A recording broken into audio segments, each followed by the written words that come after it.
Добре дошли в моят YouTube канал Ана Белчева.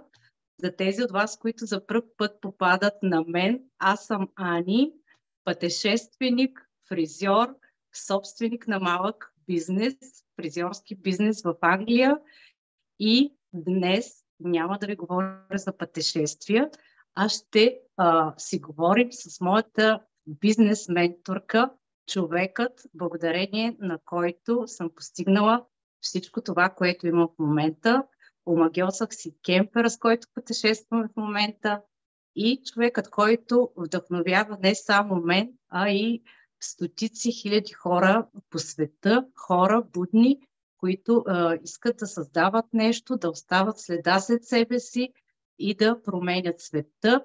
Казвам добре дошла на Теди Димитрова, бизнес и холистичен коуч. Нека тя да ни се представи с няколко думи. Добре дошла, Теди. Мерси, благодаря ти, Ани. Много, много хубаво представяне. Ами всъщност, какво бих могла да добавя? Да, аз съм холистичен бизнес стратег, което е много странна комбинация, и може би най-важното е, че това, което се опитвам да направя, е да създаваме племе от хора, единомислещи, които да си помагат един на други. И смятам, че успяваш, защото ние сме вече колко клуба? В момента сме 3, но скоро ни предстои деленето на клетката, което означава, че сме достигнали размер на 3 клуба, който е прекалено голям, и всеки един от тях ще се превърне в 2, и буквално до няколко дни ние ще имаме вече 6 пълни клуба. Което е прекрасно. Клубове, които са пълни с будни хора и души, които, както казах, променят света. Аз съм си записала не няколко, а доста въпроси. Събрах и въпроси от момичетата от клуба, които ни вълнуват. За някои от по темите си говорил в много свои интервюта, но въпреки това аз пак ще ги задам, защото има хора, които не са чували твоята история и ще им бъде интересно да я чуят и да разберат повече за теб. Аз много говоря за теб, така че смятам, че много хора ще им е интересно да научат повече за теб. Първият ми въпрос е: кое е нещото, кой е твоят личен стимул, който те потикна да правиш това, с което се занимаваш в момента? Откъде тръгна всичко? Как започнаха да се случват нещата? Кое е нещото, което те мотивира да правиш това, което правиш в момента? Добре, историята всъщност е много, много, много дълга, и когато човек си даде няколко стъпки назад във времето, си дава сметка, че всъщност в крайна сметка всичко те е водило насам. Както предполагам, че твоя живот в момента, по начина, по който го живееш, в свободния му начин, ти ще видиш корена му още от много ранни твои години. Същото беше и при мен. Сега, историята, за тези, които не я знаят, е следната. Днес точно на кръглата маса разказвах част от нея. На кръглата маса на Hub Business Club. Аз винаги по един или по друг начин съм била забъркана в бизнеса. Завършила съм право в Германия, специалност, която буквално влязах в нея по любов, а не по целесъобразност, както е много пъти се случва. Първоначално бях записала една съвсем различна комбинация от психология и политология. Бях записала да уча испански. Общо взето след първия семестър влязох в една лекция по право случайно и бях толкова очарована от нещата, които се случват там. Имаше един професор Хагер, който буквално подскачаше. Той беше примерно 1,50 м висок. Подскачаше по сцената отпред и изиграваше всичко, което се опитваше да ни разкаже. И той говореше за търговско право, за право на договорите. Това са неща, които съм ги учила на немски, не съм акуратна на български, но в общи линии това толкова много ме запали. И близо 7 години по-късно, след като започнах цялото това приключение, завърших, придобих право да практикувам като юрист, след което аз се оказа, че продължавам да се интересувам от търговия. Продължавам да се интересувам от това как хората успяват да се съберат и да намерят общи решения заедно. И така преминаха доста години, работила съм на малко на брой места, наистина малко на брой места, но на много качествени. Научих се как да преговарям, научих се как да продавам и това са може би най-ценните качества, които съм натрупала в времето от тези места. На едното от тях беше кантора, юридическа кантора, с много готини нашумели случаи тогава, медийно нашумели в Германия. Там шефа ми буквално, аз изключително млада, даваше ми отговорности, даваше ми така малко с намигване, предизвикателства. Това можеш ли да го направиш? Можеш ли да го поемеш?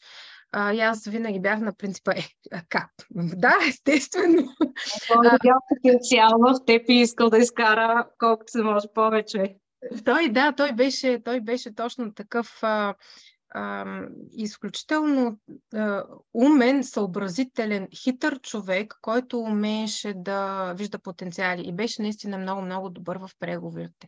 И от него съм научила много неща за преговорите, както и в последствие,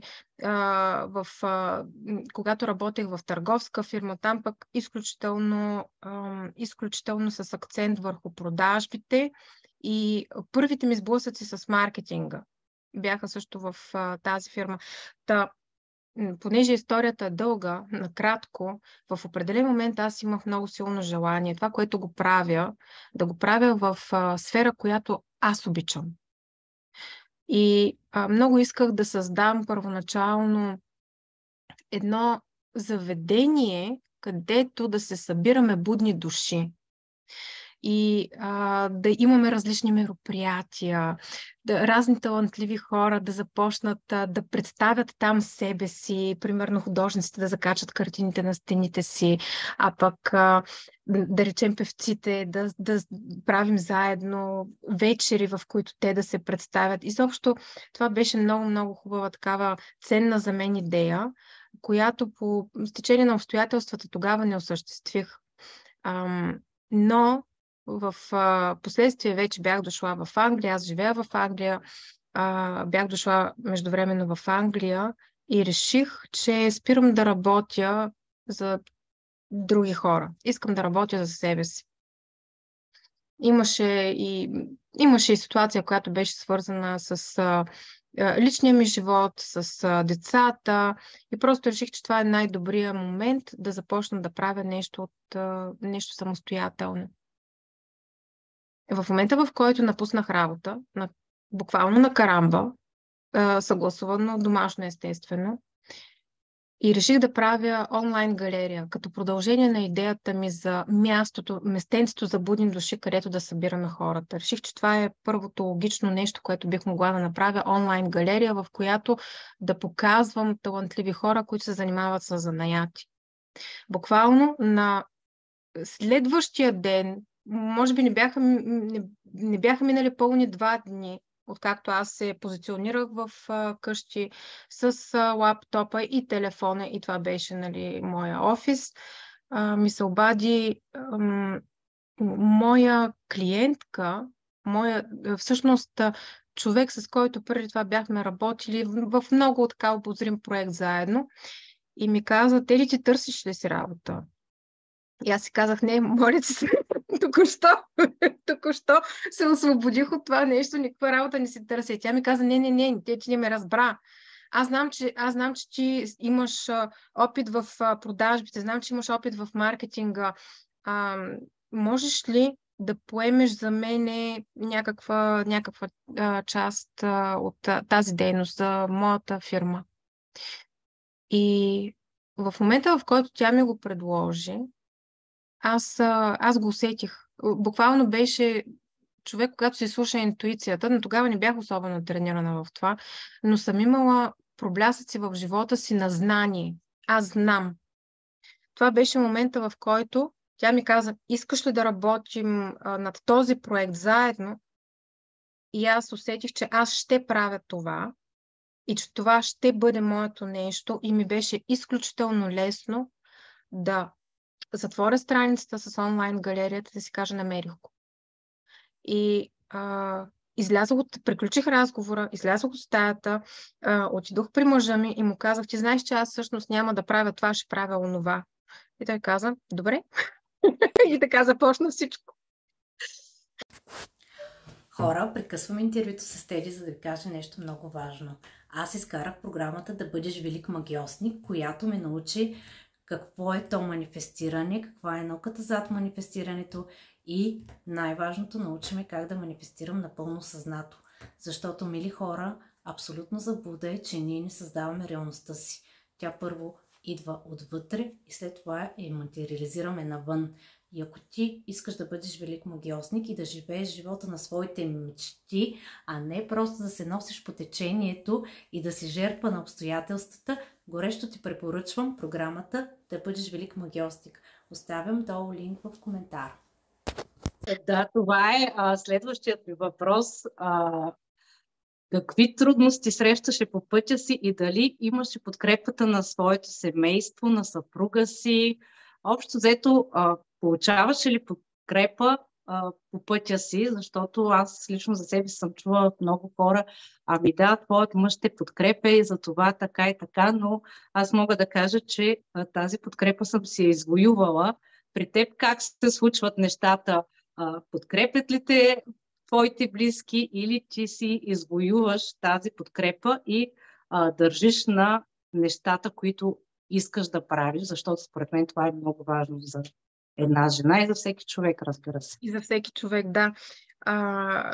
Да, това е нещо, което бих казала на всеки човек, който тръгва в момента по този път. Защото аз съм виждала много, най-често дами, но понякога и господа. Виждала съм много хора, които казват, не ме подкрепят. Средата ми смята, че съм луд, че съм луда, че правя глупости, че това са наивни неща и така нататък. Наивно е човек да си мисли, че изведнъж в момента, в който на вас ви хрумне някаква идея, цялото ви обкръжение ще плесне с ръце и ще каже, браво, ние вярваме в тебе. Това е илюзия. Недоверието на хората около нас е дериват на нашето недоверие към себе си. И аз преминах през такава фаза. През фазата, в която бях жертва, която казва, нали, ти не вярваш, че аз мога, че не ме подкрепеш и така нататък. Абсолютно. И смятам, че всеки го преминава това нещо. Това може би е било твоят вътрешен глас. Да, точно така. Точно това се получава, когато ние имаме едно такова недоверие в себе си, търсим да го намерим някъде отвън. И когато не го намерим и отвън, нали, аз надявам се да се справя, ама дали ще се справя, не знам. И започвам да търся около себе си, да видя сега мъжа ми какво казва, дали казва, вау, ти ще се справиш. Но той няма как да каже нещо по-различно от това, което аз в момента излъчвам. Защото аз излъчвам неувереност и съответно половинките ни или пък в семейството в широк аспект, те го улавят това нещо. Значи, първо започваме от себе си. Когато някой около нас се съмнява, особено ако е някой, с когото делим отговорност, да му кажем спокойно, всичко е под контрол. Аз искам да го направя, знам как да го направя, или пък ще намеря начин да го направя и започвам да го правя сега. И от тебе искам само единствено да не се тревожиш и да ме оставиш да си извършва моята магия. Ето това е. И в последствие, естествено, в унисон на моето нараснало доверие към мен самата, то започна да строи навсякъде. В момента имам абсолютно пълната подкрепа. Имам ли идея и каже, имаме или каква си идея, обикновено това се посреща с супер. Защото аз вече съм доказала, че може да ми се вярва на идеите и на изпълнението. Чудесно, да. Чудесно. Надявам се повече жени така защото аз също вярвам, че ако една жена и всеки човек иска да направи нещо, няма сила, която да го спре, особено мъжа, родителите или децата, защото те са хора, които ни обичат и винаги биха ни подкрепили. С кои стари навици се наложи да се разделиш? Защото ние много често си говорим за наши стари програми, стари разбирания, стари мисли. Това всъщност е нашето старо аз, което с времето, според мен, просто не ни служи и ние трябва да го заменим с нови навици, нови идеи, с новото ни аз. Кои са твоите стари навици и с които се наложи да се разделиш? Тези, които най-трудно ти беше да се разделиш с тях, и кои са тези новите, които се наложи да придобиеш, за да преодоляваш себе си и да постигаш целите си.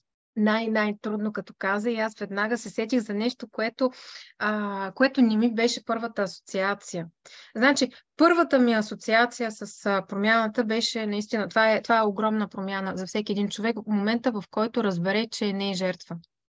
Защото аз, като много други хора, в една значителна част от живота си съм била жертва, нали, вътре в себе си, жертва в кавички.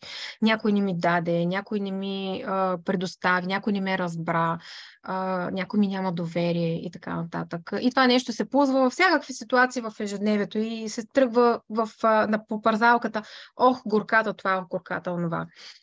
В момента, в който започнах да се сблъскваме с идеята изобщо, че чакай малко, аз управлявам всички тези неща.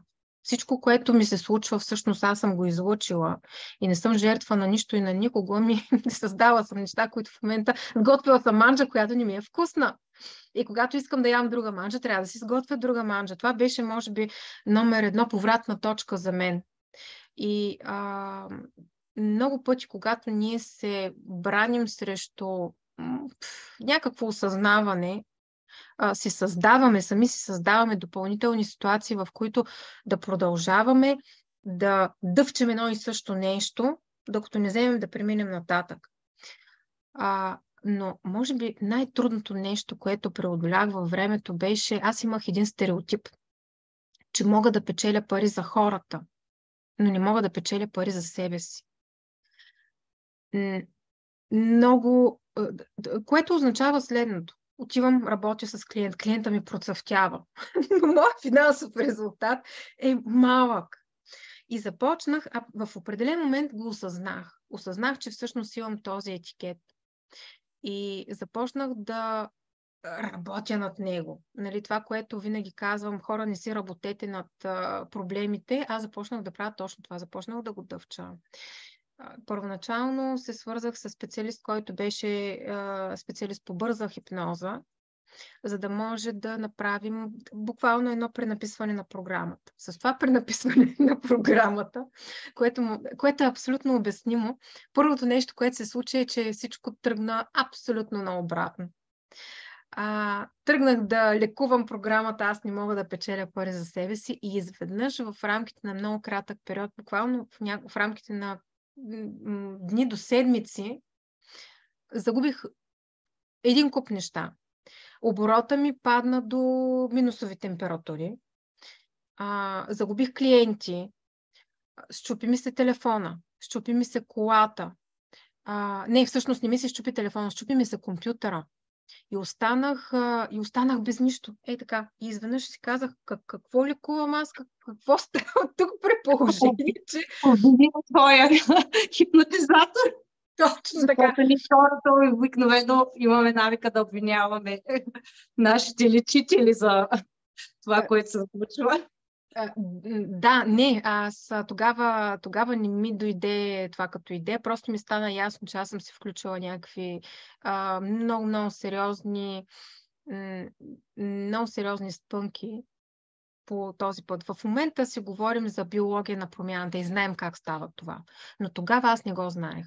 Тогава нито знаех какъв е механизма на препрограмиране, биологично, защото това е важно. Не знаех и какъв е механизма на излъчване на нова квантова реалност. И общо взето бях кълвала от различни места, по-малко знаех вече по нещо, но този пъзел беше като едни парченца натрупани в шепите ми и нямаше обща картина. Но знаех до толкова, че да си кажа, значи тук в момента съм хванала нещо, което е истинско, при положение, че получавам такъв отпор.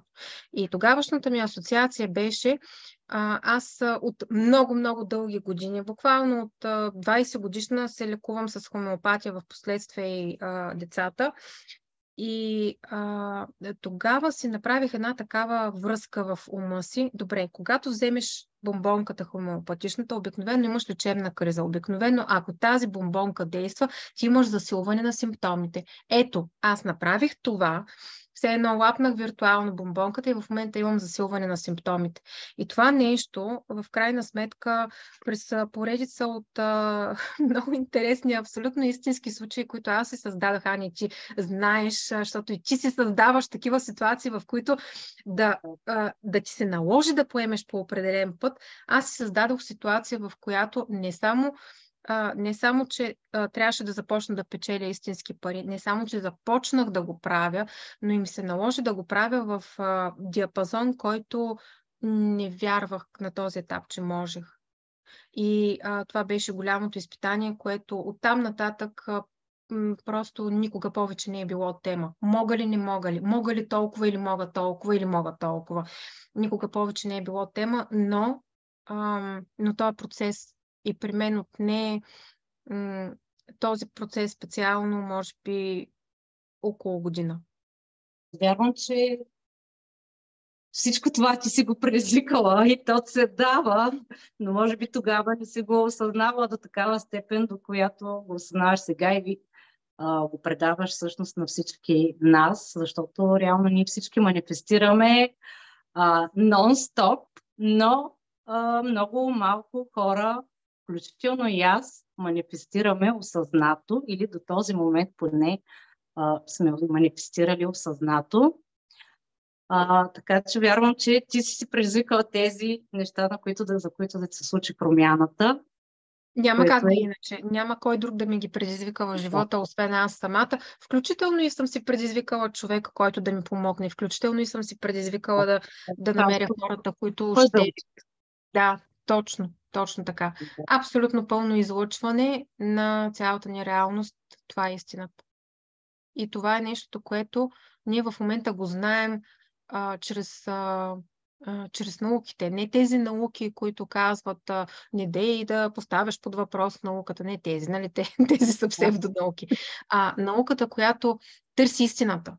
И продължава да търси истината. И прави експерименти. И получава отговори. Тези отговори не винаги са точно това, което ученици са очаквали. Аз много уважавам целият процес на квантовите физици, които са се появили от задаване на въпроси и които много често са получавали неудобни за тях отговори, правейки експерименти и правейки в същото време математически засичания. Защото няма да се уморя да повтарям, че физиката или квантовата физика, в момента ние много говорим за квантова физика, обаче говорим за нея като за нещо, което е нещо като философия. Нали? Едно гуру каза, квантовата физика каза, горе-долу е поставено на това ниво. Но истината е, че ако човек тръгне да разглежда квантовата физика, тя е нещо изключително комплексно. В нея има много математика, цифрите не лъжат. Когато засечеш нещо, което виждаш с очите си и си го проиграл и същевременно от друга страна го засечеш с цифри и видиш, че двете неща съвпадат, това е много по-голямо парче истина. Не, че знаем всичко, все още не знаем всичко, но знаем много неща, които, за съжаление, не се говори достатъчно за тях, но се говори все повече и повече за тях и то точно в този аспекта на науката. Имахме доскоро едно такова все по-нарастващо течение на гурото, на философията, източната философия. Йогите казаха, не знам си кой още каза, че енергията тече в нас, меридианите и не знам си още какво, чакрите. И всички тези неща бяха облечени наистина в... Това е мъдрост, това е древна мъдрост, но за много хора дали тази мъдрост е вярна или е просто мнение, което може и да не е така, оставаше отворено. Но в момента вече, създавайки връзката между тази древна мъдрост, която ние имаме, включително и с случай, мога да разкажа после един за Миларепа. Тези случаи ние в момента ги засичаме чрез новото си познание за биологията, за невробиологията, науката за нашия мозък как функционира, за биологията на нашите гени, как функционират и какво допреди сме смятали, че са, а се оказва, че не са. И науката за квантовата физика, която си е чиста проба наука, не е философия. И всичко това нещо събрано в момента ни кара да разберем къде се намираме, какво правим. Преди това е едно лутане в тъмното. Но всеки си достига до там, стъпало, по стъпало. Стига да реши, разбира се. Тук идва и следващият ми въпрос, който всъщност и много момичета, всъщност беше зададен от едно от момичетата в клуба. Откъде черпиш всичката тази информация? Как успяваш да я синтезираш и как успяваш да я предадеш на всички нас по толкова лесен, достъпен и разбираем за нас начин? Ние в АХА клуба имаме може би над 250, може би и повече курсове, видеоуроци. Общо взето за всеки казус може да намериш решение там. Откъде черпиш тази информация, как я синтезираш и как успяваш да ни я предадеш, така че да е разбираем за нас и да можем да използваме в нашето ежедневие и бизнес. Човек може да се изкуши да си каже, това е талант. Нали? Има хора, които умеят така да събират пъзел, пък има хора, които не им е дадено. Аз казвам, това е тренировка. Ума ни, защото това отчасти идва от ума, да можеш да събереш, да съпоставиш, да разбереш. Отчасти идва от интуицията, т.е. нали, тая връзка конеца, който тук ни вързва отгоре и ние точим от него информация. Има ги тези два аспекта. Не подценявам ума, не подценявам логическата мисъл. Те са ни дадени и ни вършат прекрасна работа. И аз казвам тренировки, за да мога да достигна осъзнавам, че мога да го правя наистина добре. Мога да взема информация от различни места, да я разбера и това, което тази информация съставя като общо цяло, да го окомплектовам така, че да бъде разбрано от хората, които, примерно, не са професионалисти в определената област. Могат да го направят това нещо. Предполагам, че следването ми по право много ми е помогнало да съумея да правя такива неща. Да чета много да запомням, много да научавам и много добре да успявам да комбинирам, защото това беше огромна школовка. Години наред, защото следването трае дълго време. Ти се упражняваш, не както в България. В България съм чувала, че имат много устни изпити. Ние имахме много писмени изпити и много курсови работи за писане. Сега може някой да ме коригира, ако ми е правилна информацията. Но така или иначе, много писани, много съпоставяни на отделни неща. Но има и нещо друго. В момента, в който ние си отворим съзнанието за информацията, която е налична, ние започваме да черпим от нея. И тогава започват да ни хрумват идеи, които в последствие, когато четеш това, което си написал, или гледаш това, което си казал, си кажеш, това сега как го измислих? То толкова умно звучи. Откъде дойде? И бях очарована, когато за първи път попаднах на две неща във връзка с това, с цялото знание, с облака от знание, който имаме всички ние. Първото беше работата на Рупърт Шелдрейк. Всеки, който има възможност, може да чукне в Google и да види кой е Рупърт Шелдрейк. Той е учен, изследовател, мисля, че е британец, оригинален британец, и е работил за експериментално доказване, че ние всъщност всички черпим от един облак знание. И показва чрез експерименти, има експерименти с мишки, има експерименти с друг вид животни, в които показва, че всъщност една група животни, които нямат нищо общо с друга група животни, да речем физически на друго място се намират в света, не са обменяли гени, не са обменяли знания примерно, чрез наблюдение. Различните групи животни се умяват с всяко изминало поколение на тях да все по-лесно и по-лесно да преминават през определен лабиринт. Това е един от неговите експерименти. Значи, те затварят някакви мишки, казват си, сега ще ги оставим да се научат да преминават през лабиринта, засичат за колко опита те успяват да се научат да преминават през този лабиринт, след което правят експерименти на други места по света. Като със всеки следващ експеримент на животните, които не са наследници на първата група, т.е. да кажем генетично им е предадена информацията, те успяват все по-бързо и все по-бързо и все по-бързо. Като по памет в момента мога да цитирам цифри. В първата пилотната група, примерно, им е трябвало 253 опита, да речем, 250 и нещо опита, докато успеят да се научат как да преминават през лабиринта. Докато в другата група, която вече са преминали през няколко опита и така нататък, стигат до, мисля, че беше до под 50 опита, ако не беше и по-надолу цифрата. И сега, защо едните имат нужда от повече време, а другите, които нито са се учили от тях, нито са им наследници генетично, защо те могат много по-бързо? Защото, и това нещо е само един опит от многото, защото ние практически черпим всички от една и съща информация. И колкото повече хора знаят нещо, толкова по-лесно е на останалите да го научават. Има експерименти с измислени думи. Примерно с някакви стихчета, които са на измислен език, направили са го за експеримента и след като определен брой хора научат това стихче, всеки следващ човек започва все по-лесно и все по-бързо да го научава. Защо? Ето това е верижната реакция, когато всички черпим от едно и също място. И има и нещо друго, нещо, което е свързано с нашата генетика. Да не навлизам в подробности, но в нашата биология, в нашите клетки има едни образования, които буквално можем да ги наречем антенки. И за които в момента се знае, че практически чрез тези неща, чрез тези образования ние черпим информация. Това също има доста интересни експерименти. Част от тези експерименти показват примерно как хора, които са получили орган трансплантиран в тялото си от друг човек, започват да имат спомени от този човек. Защо? Защото спомените не са в главата ни, както и знанието не е в главата ни, а се намира на друго място. И ние просто, всеки от нас има индивидуалните антенки, които ние започваме да си изграждаме, да си порастваме, за да можем да се свързваме с определена информация.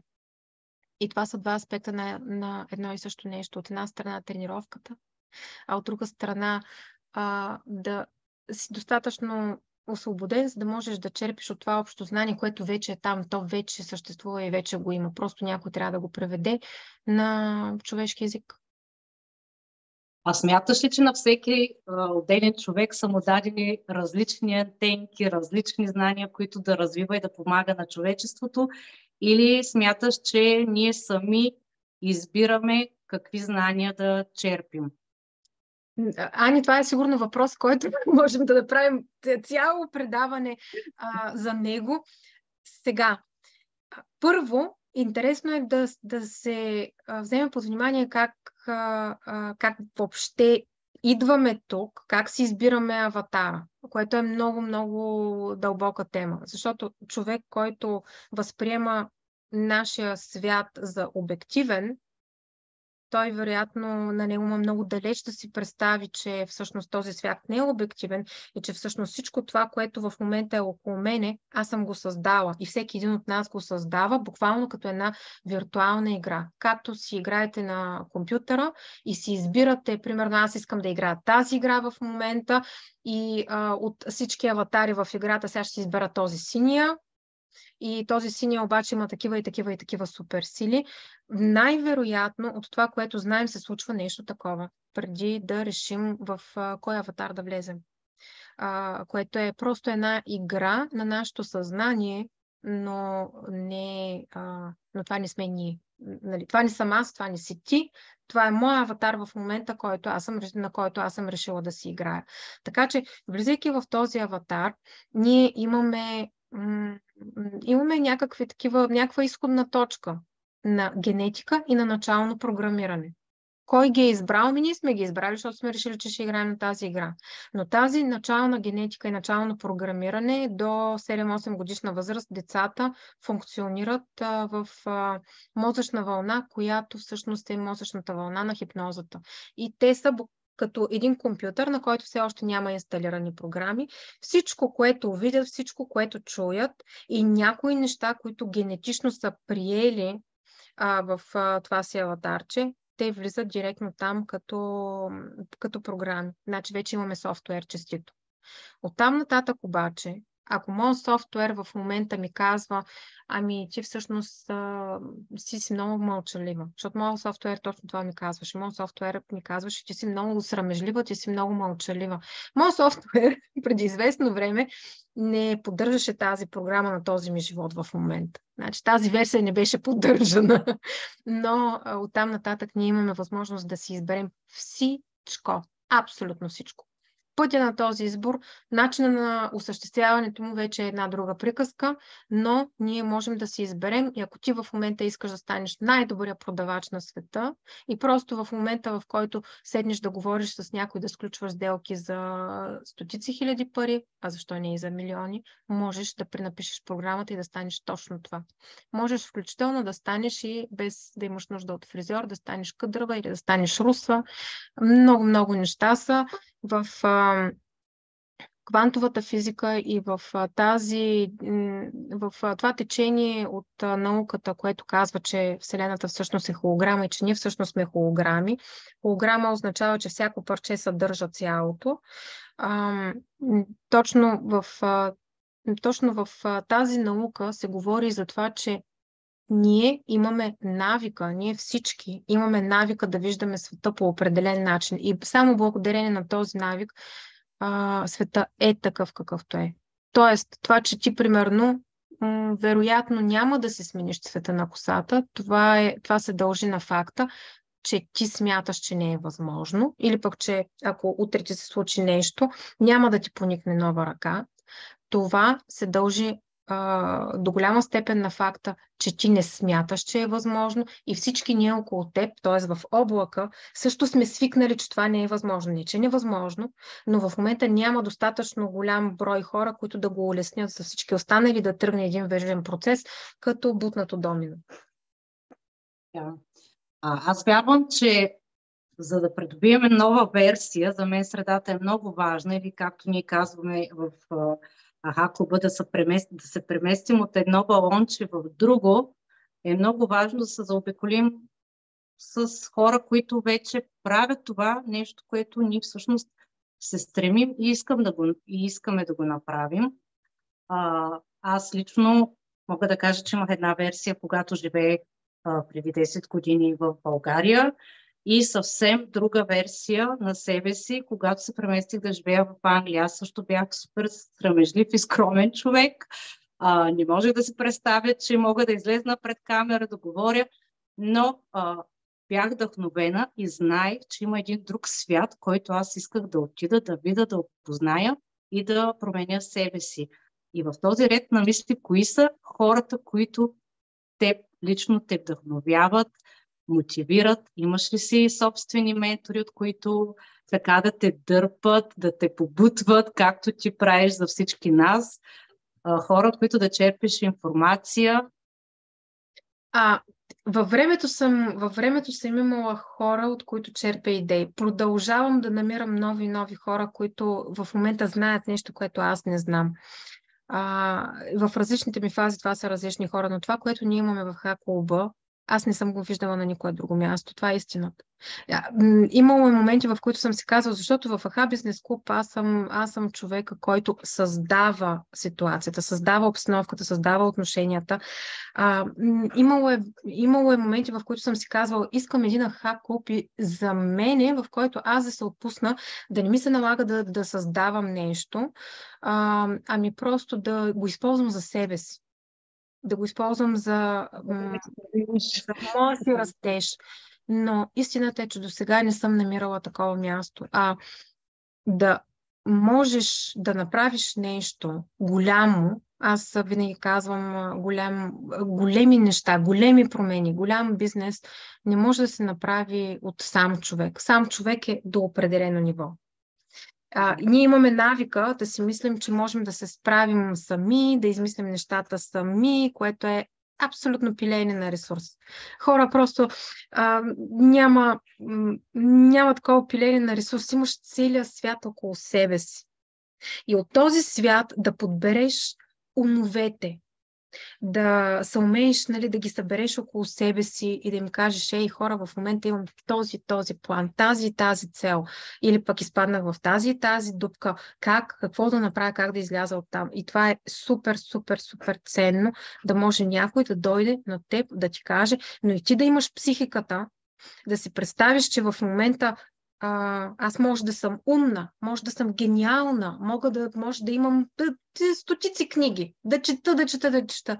Но нещото, което ми дават хората около мен като брейнсторминг, нали, за тези, които не знаят, какво означава? Брейнсторминг означава да можем да обменим мисли и идеи без самоцензура. Значи да няма глупавата идея, да няма глупавата критика и да няма глупавото решение, ами всеки да се изкаже по някакъв начин мнението или въпроса, така да разбъркаме мозъка, че в крайна сметка да намерим някаква идея за себе си, да си разпознаем, да си кажем, нали, имам момент, ето това в момента е моето решение, и всичко останало си е свършило работата също. Ето това е наистина много ценно и ние затова го правим по този начин. Защото за мен книгата, курса, видеото, те могат да действат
да генерирам достатъчно много бизнес, за да мога да възмездя този човек, който в момента разчита на мен.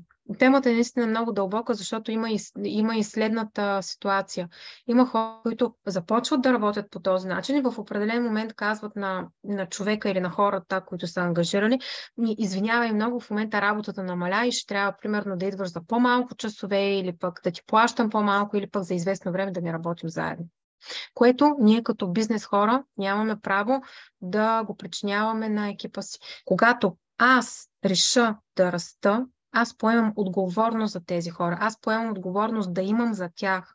Трябва да имам. И това е моя работа. Така че това е един аспект. Не от гледна точка на излишък, ами си казваш: добре, аз в момента ще се дръпна назад, така ще постесня още една дупка на колана, обаче в това време ще генерирам и за заплащането на този човек и оттам нататък започвам да раста, благодарение на този освободен ресурс. Второто нещо, което е много силен сблъсък, е обикновено вътрешната ни картина. Когато тръгнем да растем,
неусетно този човек е много толкова просто. И третото нещо, което искам да кажа, е просто трябва да се направи някакво действие. Да, ние като велики магиосници, знаеш, че ние имаме една програма в АХА клуба "Да бъдеш велик магиосник", където ползваме квантовата физика, за да можем да създаваме реалност. Но истината е, че много хора не могат да създават реалност без действие. Действието е като един вид плацебо. Да, не е необходимо от квантова гледна точка ти да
Знам, че ти имаш заридичица и всички те са на домашно обучение. От колко време вече?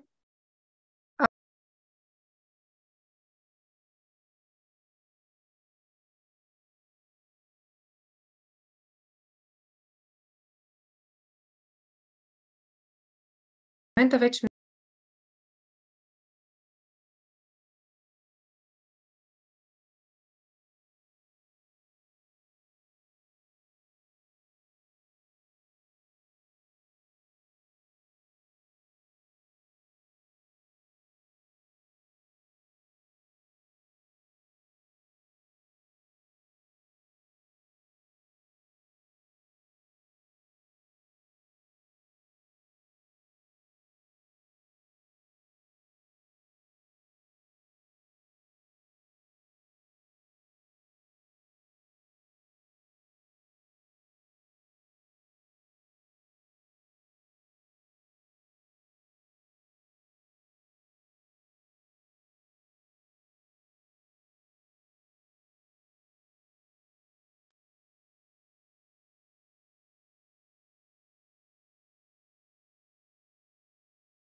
алтернатива. Всичко друго би било компромис за нашето удобство, а не за тях. Естествено, че ние сме приучени на идеята: ти не си специалист, мълчи там. Ти педагог ли си, че да знаеш, мълчи там? Ти лекар ли си, че да знаеш, мълчи там? Какъв си там? Инженер ли си, че да ги знаеш тези неща? А всъщност това е още една програма за обезвластяване на хората. И когато се дадеш сметка, че ти си майката и ти си човека, който има най-големия усет към децата, оттам нататък ти ще намериш начина. И другото, което искам да кажа за домашното обучение, че това беше коментар, който срещнах, между другото, в група по домашно обучение, точно тогава, когато правихме прехода. И все едно, когато го прочетах, такъв камък ми падна от сърцето.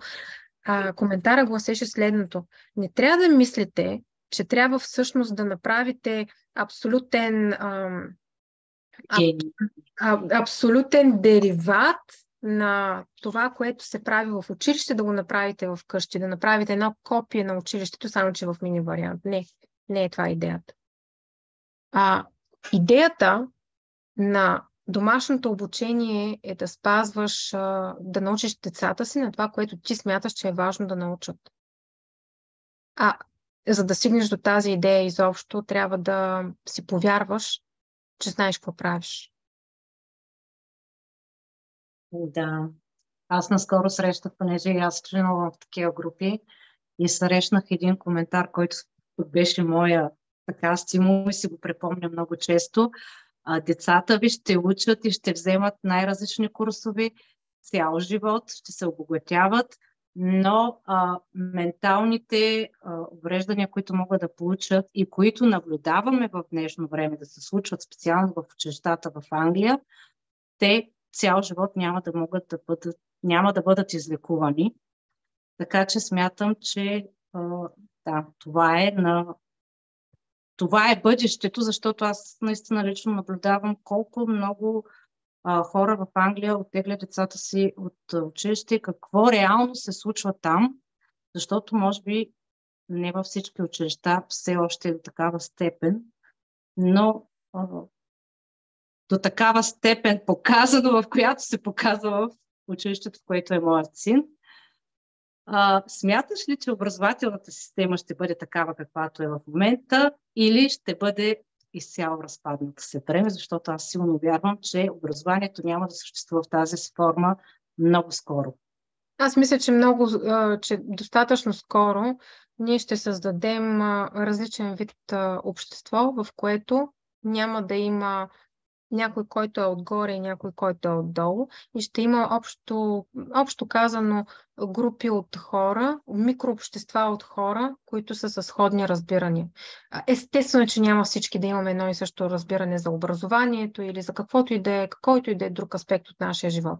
Обаче, смятам, че в момента, в който ние придобиваме друго разбиране за наложените отгоре неща, помисли само за принципа на задължителното образование. Кой казва какво трябва да е задължително, под каква форма, в каква доза, откъде на къде аз като личност ще се откажа от моята суверенност, защото, разбираш ли, някой друг ще ми каже по-добре от мене, от какво имам нужда аз или моите деца.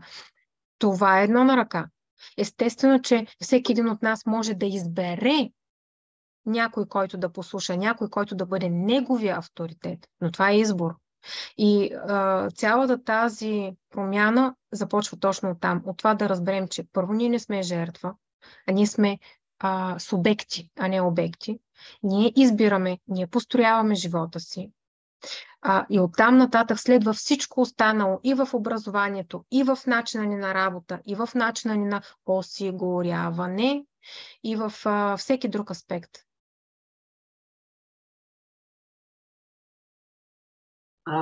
Как протича един ден във вашата къща? Защото това също са едни такива мисли, които ме вълнуват. Как ще се структурирам деня? Какви задачи ще дам на децата? Как протича един ден? Аз вярвам, че много хора се вълнуват от това нещо. Как Теди Димитрова успява с всички тези задачки. 3 деца на домашно обучение, бизнес, градинка и хобита, пътувания. Как протича един ден и какво е общо взето вашето ежедневие? Ани, аз имам един отговор на това. Да, знам, много пъти сте ми казвали, ма как успяваш. Не се мотая. Това е краткият отговор. Когато тръгвам да правя нещо, това е моята работа в чекмеджета. Когато тръгвам да правя нещо, не правя други неща паралелно. Да речем, сядам да работя. Няма да тръгна да скролвам из Фейсбук, няма да тръгна да чета неща, които не са в момента релевантни за мен. Аз сядам да свърша определена работа в момента и като съм готова, спирам да я върша.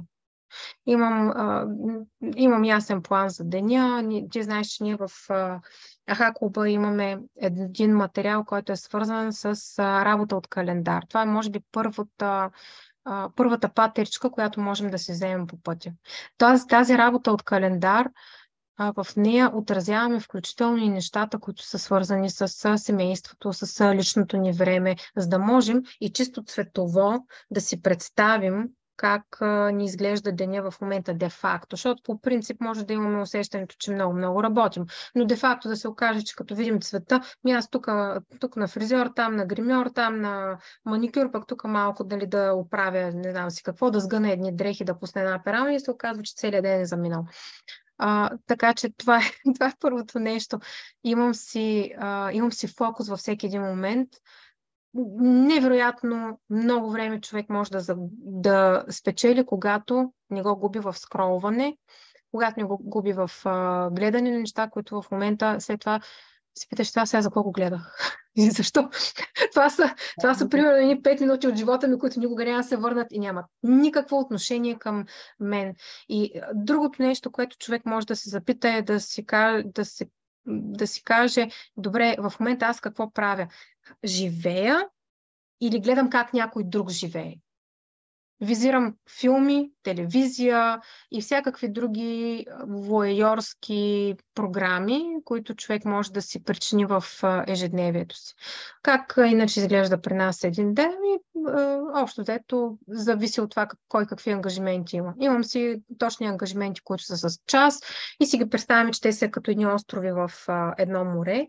В тези острови, нали, няма как да ги преместя, но мога да правя в морето от време отстрани всякакви други неща. Мога, примерно, да отида, както през последните дни, да си направя компоти от капини или сладко от капини. Да си суша цветенцата, невените сега, които цъфтят в градината, да си я обере, да си направя. Можем, примерно, да седнем с децата, да правим нещо или да учим нещо. Много ми е важно да прекарваме много време навън и винаги, когато не вали, гледам да сме навън, на земята.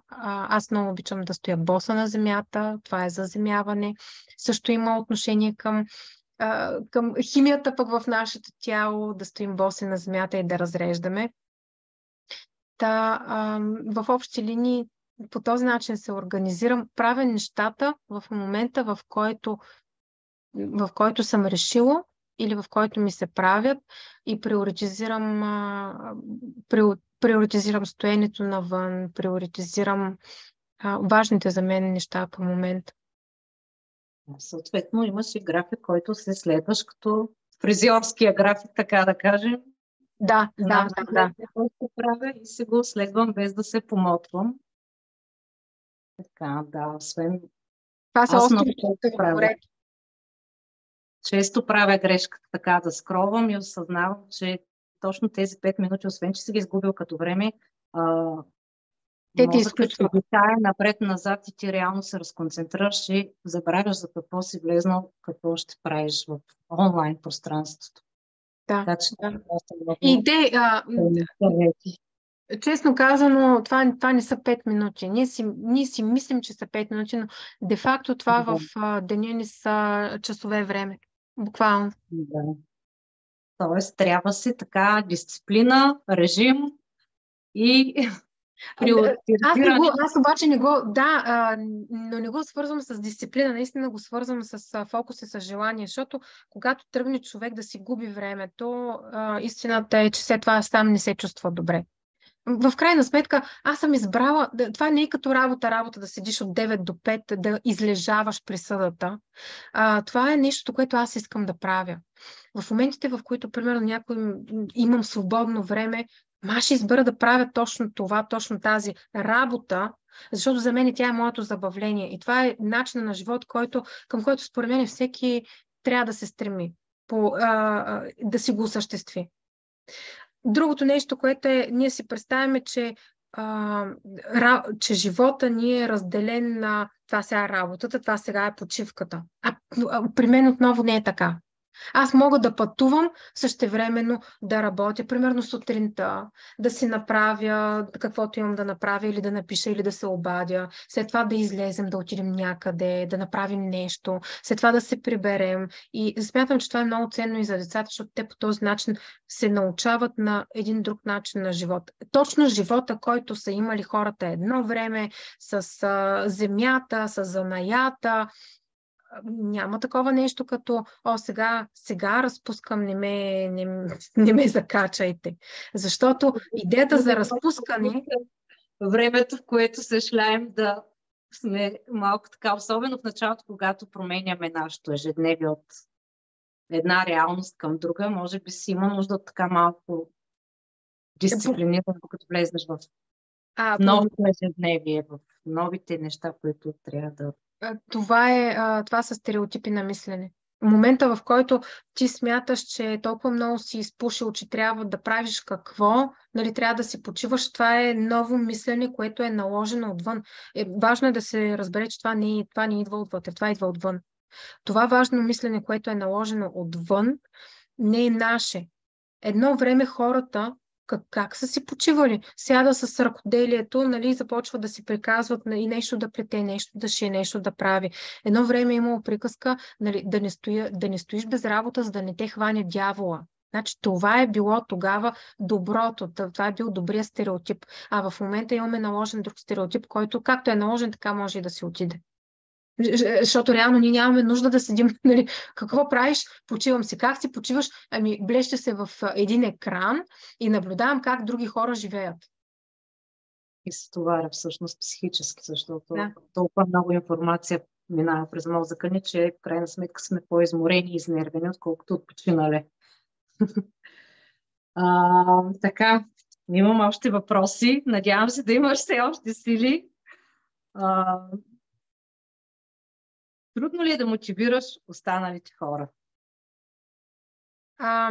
Защото ти го правиш много. Това е въпрос за уловка. Не. Преди всичко, особено пък всеки от холистичния бранш знае, че никой не може да мотивира никого. Никой не може да вдъхновиш, може би, правилно да вдъхновиш. Да вдъхновиш може, но да преместиш някой тук там насила не става. Насила можеш да вземеш, насила не можеш да дадеш. Това е поговорката. Не ми е трудно да вдъхновявам хората, защото се получава обмен на енергия. Когато аз вдъхновя някой и след това видя резултата и то човек тръгне нагоре, за мен това става като перпето мобиле. И аз го виждам и си казвам, това е супер готино. И това отново ме вдъхновява и отново давам нататък, отново виждам резултата, отново ме вдъхновява. Много прост процес на обмяна. Аз ще да те попитам какво изпитваш, когато виждаш, че някой е постигнал целите си, мечтите си, омагьосал си е желанието. Какви са чувствата, които изпитваш? По някой път, удовлетворение, щастие, вдъхновение. Това е малко като ущипи се, за да се събудиш. Имаме такива моменти, защото ние работим с моя мъж заедно. И имаме такива моменти, в които си говорим и си казваме, виждаш ли, има смисъл, виж това стана, онова стана, има смисъл. Всеки един човек има нужда да вижда, че има смисъл. Защото работата, която вършим, е много. Много. И това е много важно, според мен, хората да се научим да бъдем благодарни и да показваме благодарност на хората, които ни вдъхновяват за да може да им даваме криле и енергия да летят и да ни вдъхновяват все повече и повече. За щастие, повечето хора имат такава вътрешна нужда да изкажат радост, ако не е благодарност, защото благодарност, нали, на мен малко ми е задължаваща дума, макар че е много модерно да бъдем благодарни, но радост, да изкажеш радост от това, което си постигнал. Мисля, че всеки човек достига до нивото, в което това нещо просто извира от него навън. Това е най-голямото нещо, което ти сама си омагьоса. До момента вярвам, че те са много, но това нещо, което така на пръв план ти изниква и... Сега, най-голямото нещо, което съм си омагьосала, е това, което си омагьосвам в момента, защото аз съм убедена, че съм го омагьосала вече. Но ако търсим назад в миналото, може би точно този живот, който живея в момента, като започнем от къщата ни, която нямаше как да имаме. Започнем от работата, която нямаше как да имаме. Просто материалните неща винаги правят впечатление. Защото човек може да ги пипне и да ги види. Но съм си омагьосвала и отношения, което е много, много силен момент, когато си кажеш, вау, аз преди, нали, в тези отношения бях поставена така, в момента съм поставена така и това си го направих аз, това си го създадох аз. И то не с, примерно, да отидеш, да се наложиш, да се обясниш, да аргументираш, да имаш нещо там в материалния свят. Не, буквално просто променяш ситуациите, хората около себе си и към себе си и виждаш директния резултат.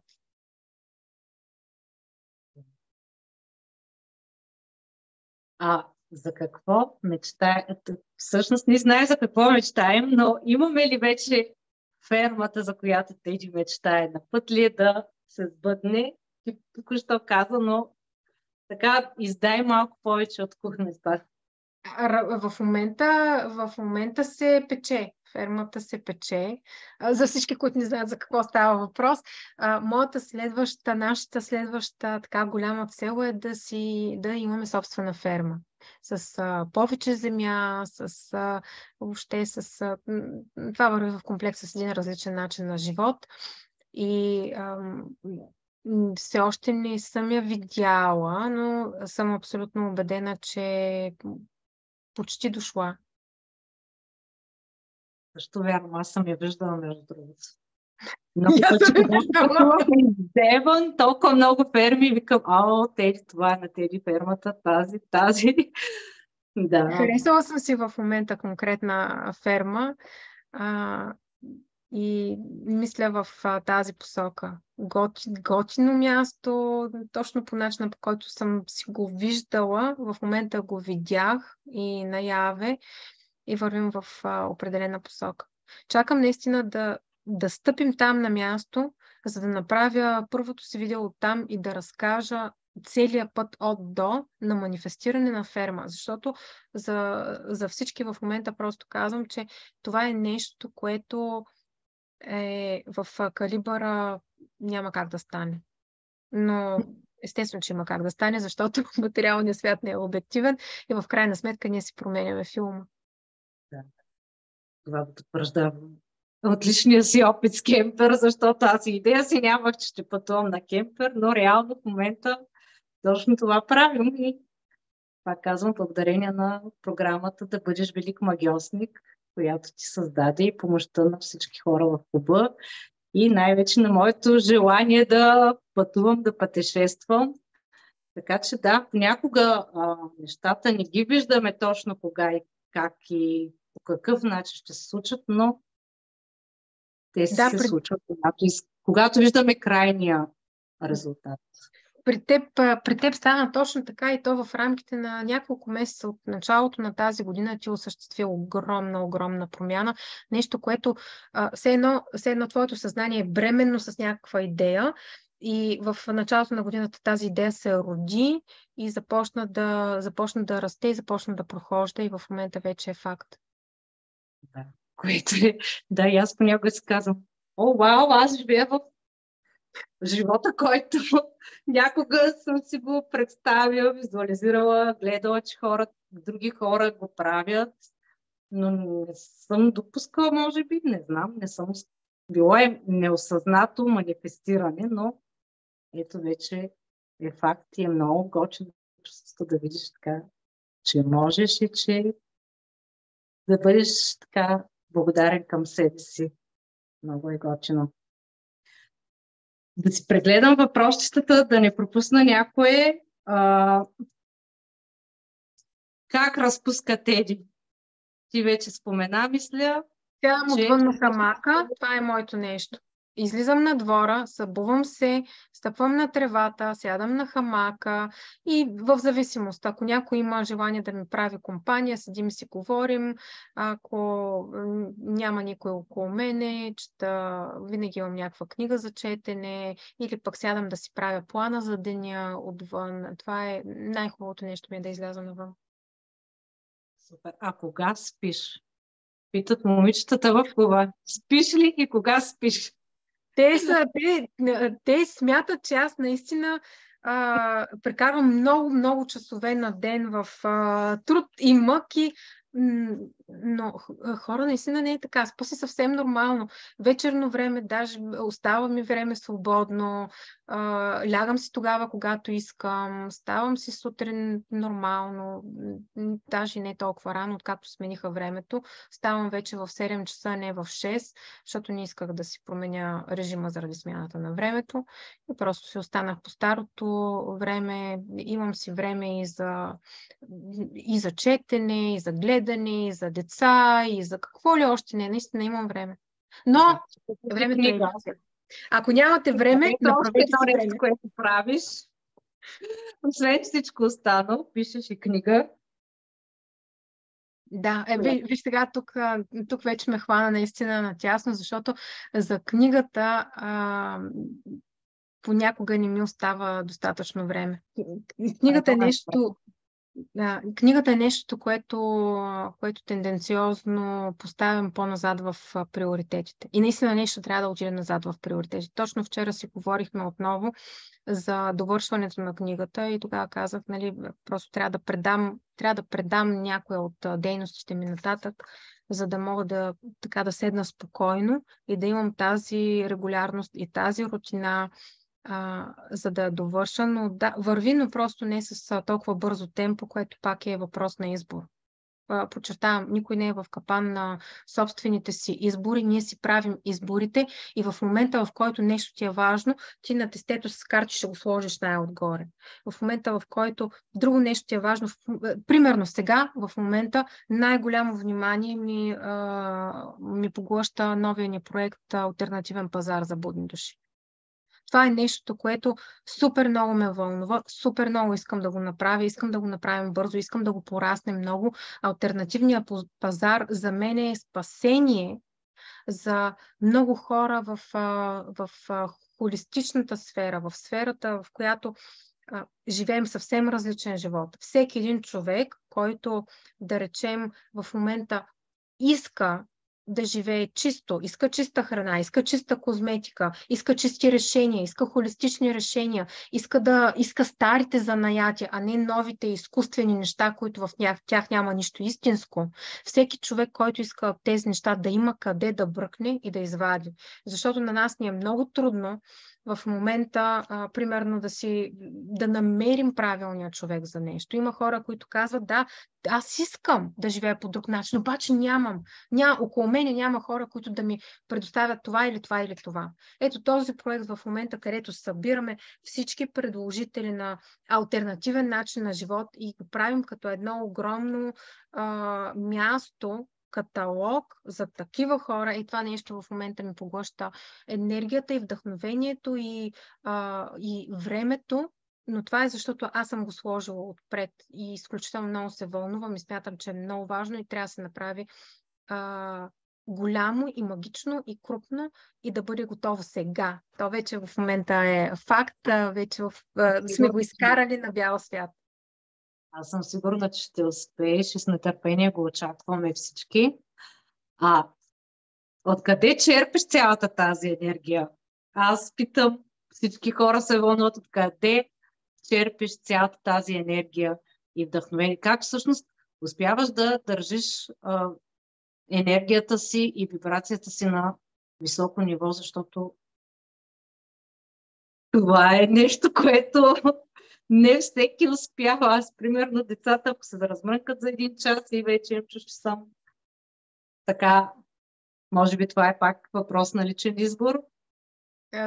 Тук много ми помага биологията на промяната. Когато знам какво се случва с мен и в мен, ми е много по-лесно да стопирам процеса.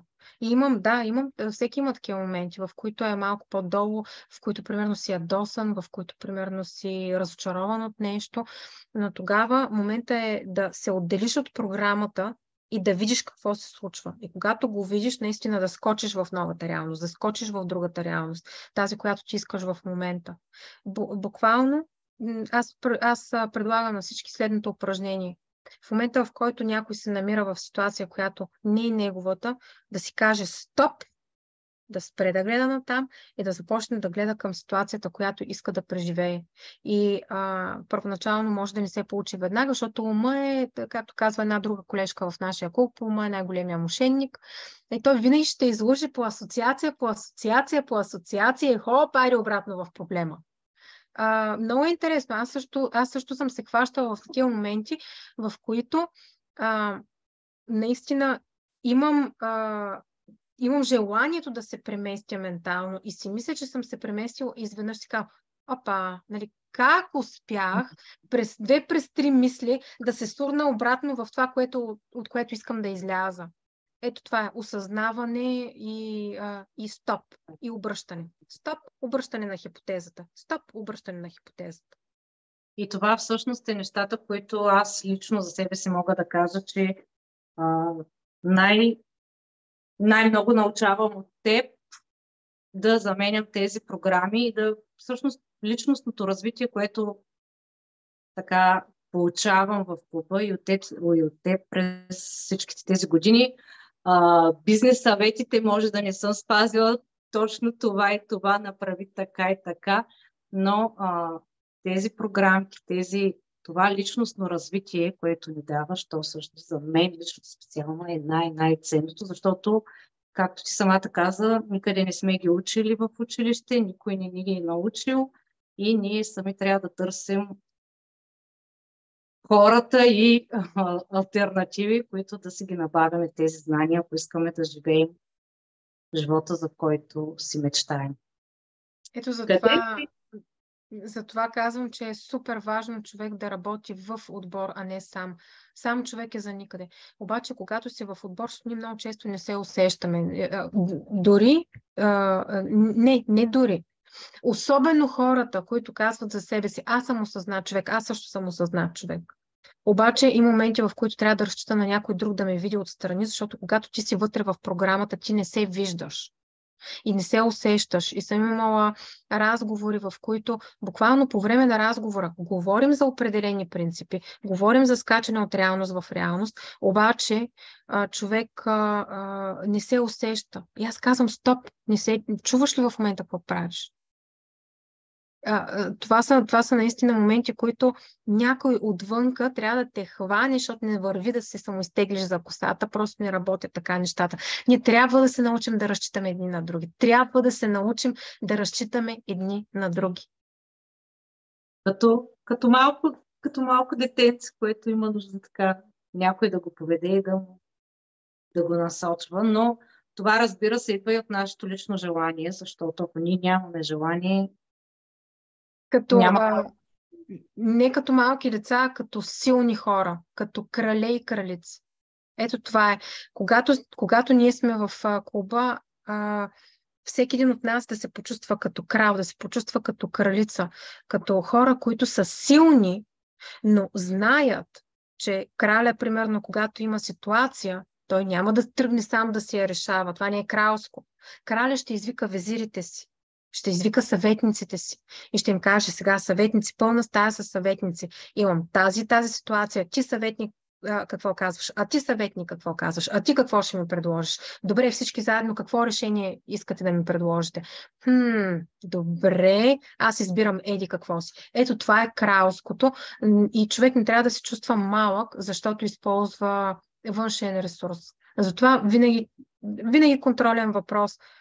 Как се чувстваш в момента? Кралски ли? Ако се чувстваш кралски, няма да се притесняваш, няма да бъде за тебе символ на слабост да използваш нещо отвън, а напротив, то е символ на ум, на лидерство, на дълновидност, защото лидера, той не избачква всичко с зъби и ногти сам, не. Той създава ситуациите, той събира, нали, както събираш двете фигурки от шаха. Ето така. И това те прави лидер, а не да можеш да си направиш всичко сам, нали, с запретнати ръкави. Аз съм напълно съгласна с всичко казано до тук от теб, но нали, това може да го направи кралското, нали, така, човек, който вече е поел някаква стъпка, започнал е да работи за себе си и така нататък, но един човек, който работи все още, защото аз се срещам с много такива хора, работят все още на някаква работа, имат талант, имат потенциал, имат желанието, но те са като едно малко детенце, което търси посока откъде, какво, то няма увереността, че нали, така, кралското все още това, тези качества ги няма и затова според мен също е много важно да попаднеш на човека, който да те вдигне, да ти каже, да, ти можеш, ето тук така. Съгласна ли си с мен?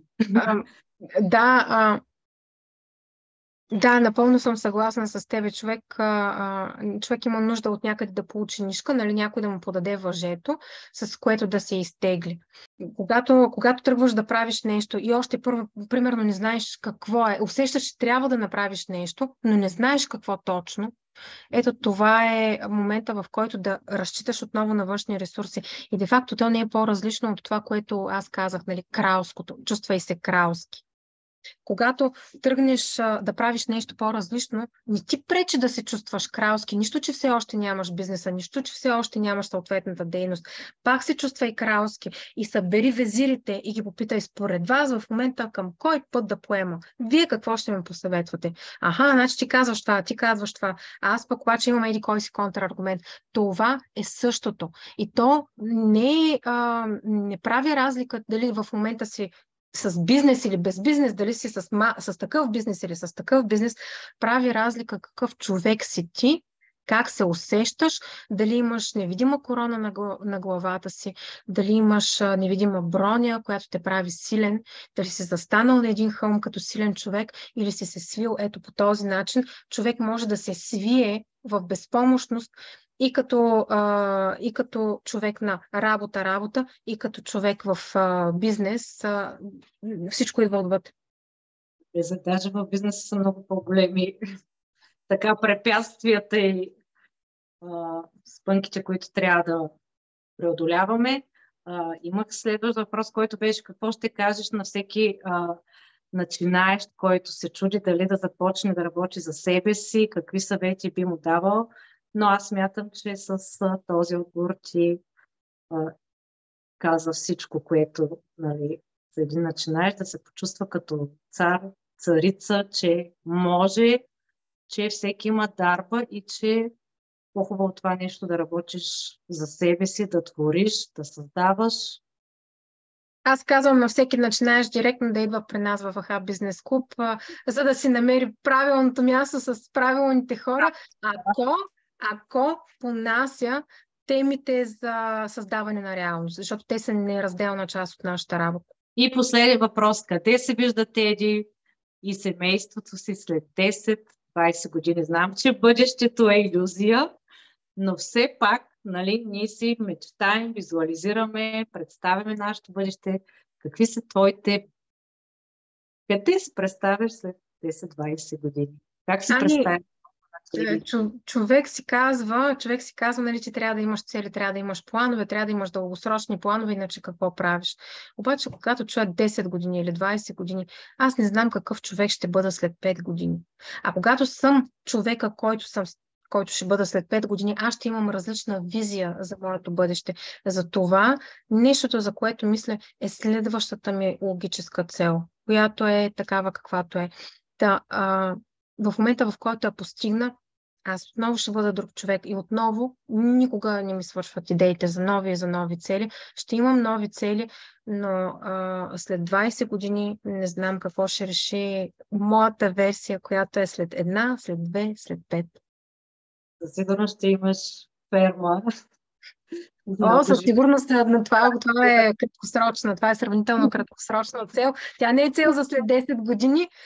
Затова след като стъпя във фермата, ще направя следващата крачка. Тесно пожелавам ти го от сърце. Знам, че ще го имаш със сигурност и ви пожелавам много щастливи моменти, мигове с семейството и много бъдещи творчески проекти, които да реализираш и да сбъдваш и да ни вдъхновяваш. Много ти благодаря. Времето ни напредна. Предполагам, че вече така имаш нужда от почивка. Благодаря ти много, Теди, за интервюто. Надявам се да сме успели да вдъхновим все повече и повече хора да идват при нас в клуба и да създаваме един свят на будни и щастливи хора. Да бъде. Да бъде. Целувки и ще се видим в клуба. Благодаря ви, хора, че бяхте с мен и Теди. Ако желаете да се свържете с нас и да дойдете в клуба, оставя линкче в описанието, където може да разгледате нашият клуб. Чао!